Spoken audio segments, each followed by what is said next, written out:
Hello दोस्तों, आप बनने जा रहे हैं कंप्यूटर ज्ञानी।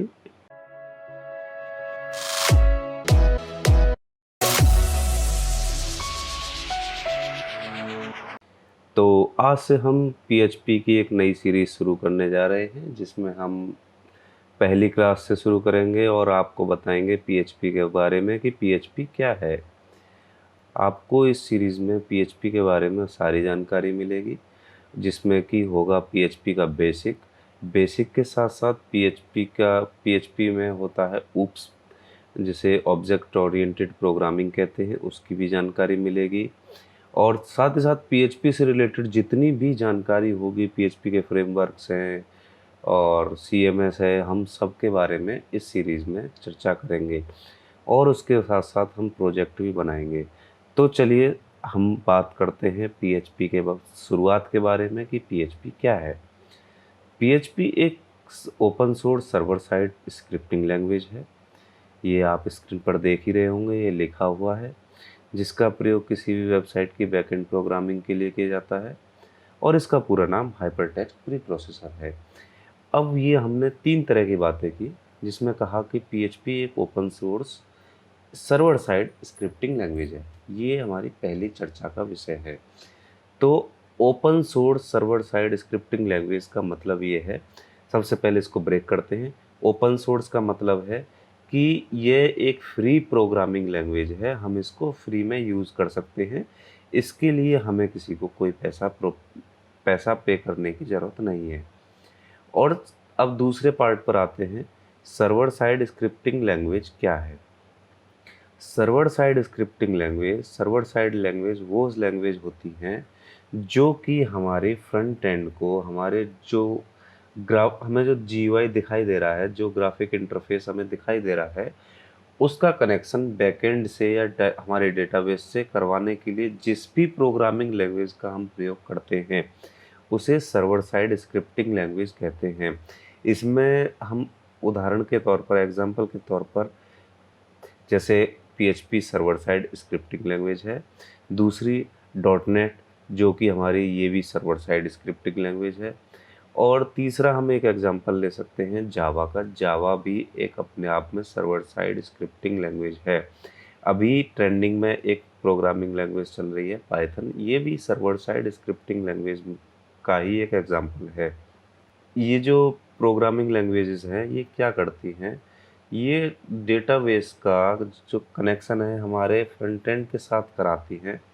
हमें क्या डेटा शो कराना है, क्या डेटा हमें डेटाबेस में इंसर्ट कराना है, और कुछ ऐसी फाइल होती है जैसे सेशन कुकीज़, और इन सब को भी ये हैंडल करती है।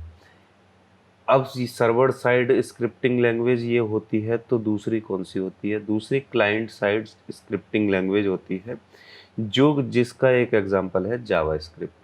जावास्क्रिप्ट क्या करती है? जावास्क्रिप्ट क्लाइंट साइड पर ही प्रोग्राम को रन कराती है। ये क्या करती हैं? पीएचपी, जावा, डॉट नेट, पाइथन, ये सारी जो प्रोग्रामिंग लैंग्वेज हैं, ये सर्वर पर प्रोग्राम को रन कराती हैं और वहीं पर उसको कंपाइल कराती हैं। कंपाइल कराने के बाद में जो आउटपुट होता है वो हमें स्क्रीन पर शो कराती है। लेकिन जावास्क्रिप्ट का काम क्या होता है? जावास्क्रिप्ट का काम होता है, ये रन टाइम पर ही प्रोग्राम को कंपाइल कराती है और रन टाइम पर ही जो हमें आउटपुट मिलता है उसको शो करा देता है। अब अगले पार्ट पर आते हैं, जिसमें कि हमारा दूसरा पार्ट है। इसका प्रयोग वेबसाइट की बैकएंड प्रोग्रामिंग के लिए किया जाता है।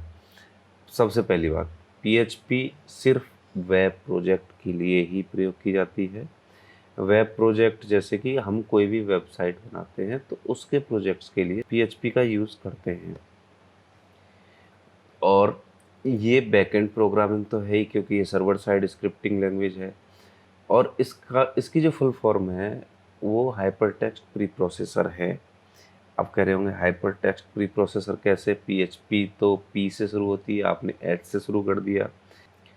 चलिए नेक्स्ट स्लाइड पर चलते हैं। नेक्स्ट स्लाइड में, अब पीएचपी को किसने बनाया था? सबसे पहली बात, पीएचपी को सन 1994 में सर रेसमस लेदरफ ने बनाया था। अब मेरे प्रोनाउंसिएशन थोड़ी सी ख़राब है, तो आप इसको प्रोनाउंस कर सकते हैं, आपको स्क्रीन पर नाम दिखाई दे रहा है, ये इतना ज़्यादा इम्पोर्टेंट पार्ट नहीं होता है प्रोग्रामर्स के लिए, सिर्फ याद रखा जाता है, क्योंकि जिसके बारे में हम पढ़ रहे हैं उसके जनक के बारे में हमें थोड़ा सा पता होना चाहिए। अब पीएचपी का जो शुरू में फुल फॉर्म थी, वो पर्सनल होम पेज थी। जैसा कि हमने कहा पीएचपी का की शुरुआत पी से शुरू होती है, और हमने फुल फॉर्म बता दी हाइपरटेक्स्ट प्री प्रोसेसर। इसको बाद में हाइपरटेक्स्ट प्री प्रोसेसर नाम दिया गया।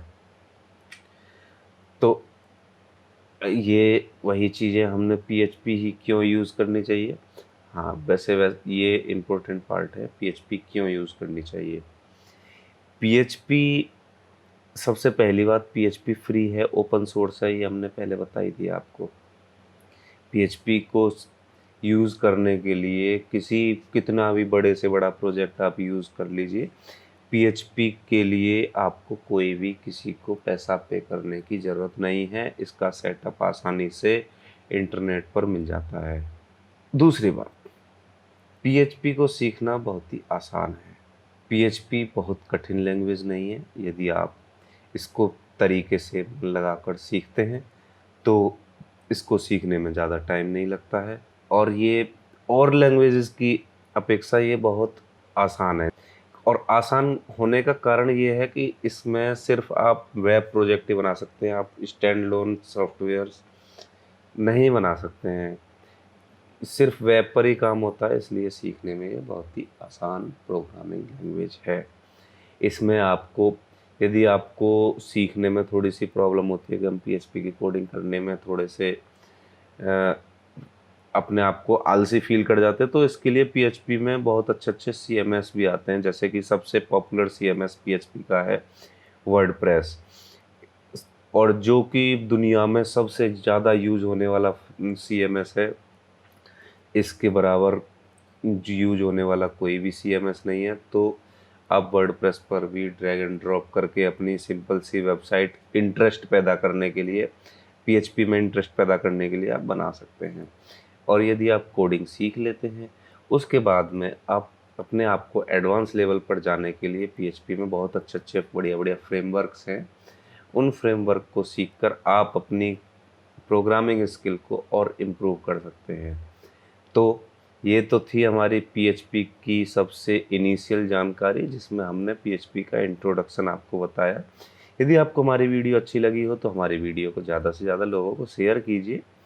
और हमें ये, इससे क्या होता है, इससे मुझे थोड़ा सा इनकरेज मिलेगा, क्योंकि मैंने करीब 4 साल बाद ये पहली वीडियो मैं बना रहा हूँ।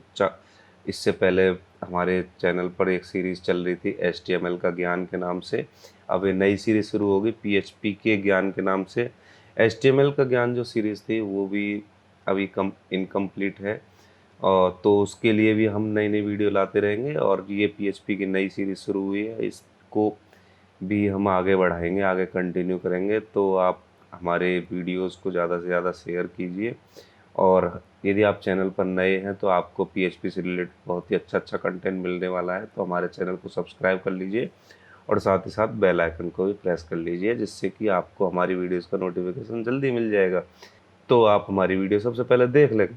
इसलिए आप हमारे चैनल को सब्सक्राइब कर लीजिए और बेल आइकन को प्रेस कर लीजिए। धन्यवाद। मिलते हैं अगली नेक्स्ट इंटरेस्टिंग वीडियो में।